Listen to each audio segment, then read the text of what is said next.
Hello, this is Filce at Pilates Birmingham. Going to have a look at a patella tracking exercise today. So if you do have any knee pain and you feel like that knee pain comes from an instability in the knee, this is a really good tracking exercise for the knee, which will help you get your alignment and strengthen all around the kneecap. This exercise is also good if you have Trandelenburg Gait. Trandelenburg Gait is when you have an instability in the pelvis and the hip drops down when you walk, which also makes the knee drop in, which can make the ankle roll in as well. Trandelenburg Gait is caused by weakness and instability in the muscles in the hip, so glute med, glute min and the abductor muscles. But what happens when you've had Trandelenburg Gait for quite a long time and your knee is always moving in this position because of the instability in the pelvis, you can actually get quite a lot of pain in the knee. So this exercise is really good for that as well, because we're learning how to track the knee properly and we're also strengthening into these muscles into the hip as well. So if you do have a yoga block, you can use a yoga block. If you don't, you can easily do this standing on the bottom step of your staircase.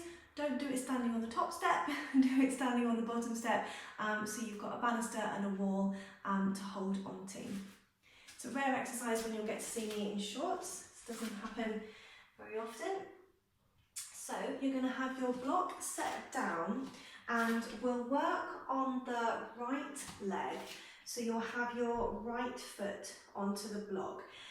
And you want to have your foot quite close to the edge of the block here, so we're not central on the block.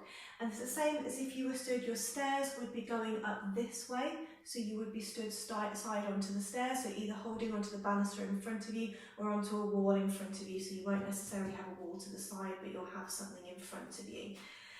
You'll stand yourself up onto the block, so I'm actually holding onto the wall. You can't quite see my hand there, but I am holding onto the wall for stability. Imagine that your other foot is stood on a block next to it, so we've got the foot flexed and we're on the same level. We want to keep our hip bones level to the floor, so we don't want the hip to drop down, we don't want the hip to lift up. So we're keeping our hip bones level. I'll come back to that in a moment. We're going to focus on the position of the knee on this leg that we're standing on the block. When we bend the knee, we're aiming to move the knee in line with the big toe and the second toe. So you're bending your knee, you're moving your knee in line with your big toe and your second toe. Noticing if you have any instabilities, so if you maybe feel a bit rocky, or if you feel like your ankle collapses in. So you're just noticing those things and trying to correct them when you're doing the exercise. So you're strengthening the foot in the correct alignment, so you're strengthening it in the right place.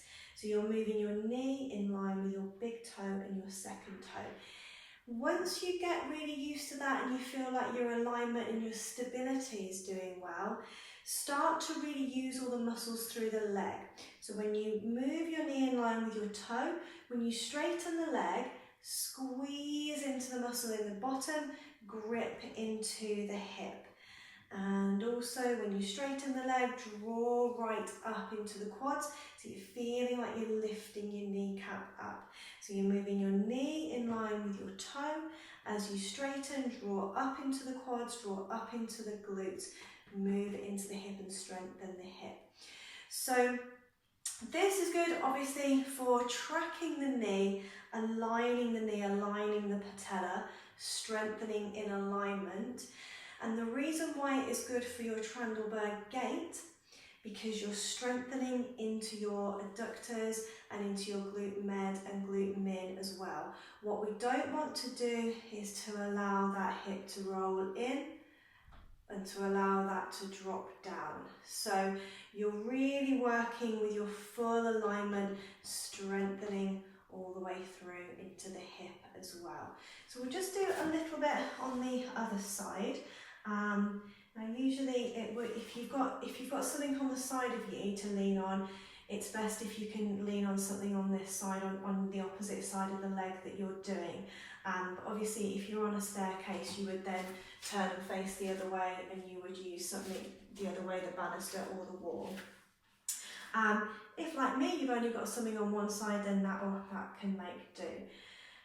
So the inner edge of your foot is towards the edge of the block. Bring yourself up. Focus first of all on the alignment, get that set. So knee moving in line with the big toe and the second toe.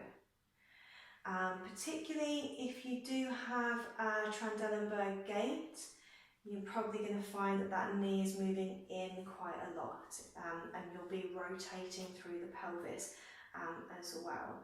So just focus on your alignment for the first 3 or 4 of the exercise. And then start to work all up through the legs. So focus on your knee in line with the toe. When you straighten, squeeze into the glute muscle in the bottom, really squeeze. Knee in line with the toe. Lift up through the quads, feel like you're lifting up the kneecap. So knee in line with the toe as you straighten, squeeze the muscle in the bottom, lifting up. Knee in line with the toe, squeeze and lift up into the quads. Again, notice any instabilities you might have. So you might feel like your ankle is rolling in, or if you've got a flat foot or a collapsed arch, your foot's going to be pronating. So, you know, sometimes you're not going to be able to do much about that if it is a collapsed arch. You're just trying to keep your alignment through the knee as much as you can when you come down. But if it's just a weakness in the foot, that when you bend the knee your arch is moving down, you need to really squeeze into the glute. Because when you actually squeeze into the muscle in the bottom, you start to lift up that arch in the foot. So really working with the glute, squeeze as you straighten, focus on your alignment as you come down, squeeze and draw everything up as you come up. We'll just do a couple more on that left leg, squeeze as you straighten, knee in line with the toes, squeeze as you straighten. So if you enjoyed the content in this video, you can click up here to see all of my other videos, and if you click up here you can subscribe to my channel where you'll get notifications when I upload new videos, and also up here you can contact me personally to find out how to do online personal training, injury rehab, and also join an online Pilates class. Thanks so much for watching, I'll see you again.